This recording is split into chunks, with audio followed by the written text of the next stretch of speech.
What's up guys? Today we're adding new dash speakers to the Jeep.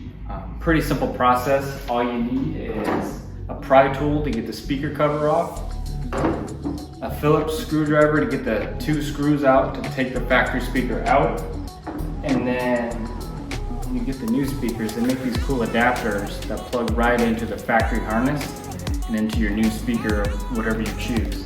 So let's show you how to do that now. Alright, so I just wanted to show you how easy it is to install this adapter plug onto your new speaker. So there's two sizes, just like your speaker, there's two sizes. So the power is going to be a little bit bigger one, you just slide that on. And then the grounds, that smaller one, you just slide that right on. And easy as that, and we'll plug it into our factory harness.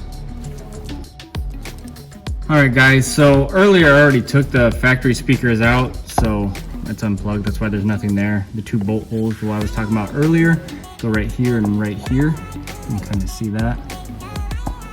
So now we just need to plug in the new speaker. It's as simple as this. Let's take this here.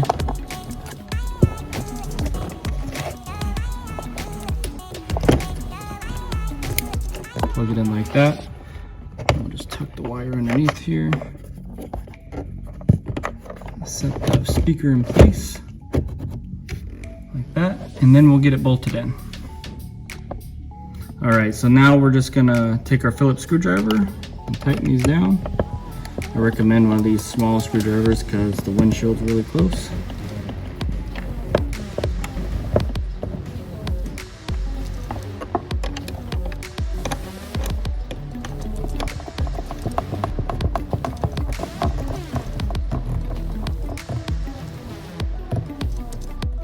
And that's it.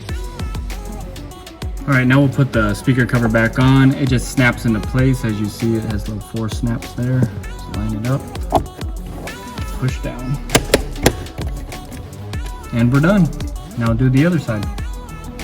All right guys, hit that like and subscribe button. Throw all your questions in the comments below. Also, I'll link in the description the speakers that I use and the wire adapter also, so it's helpful for you guys if you're gonna do this project. Like I said, it's a really easy project, so if you guys have any questions, throw them in the comments. See you next time.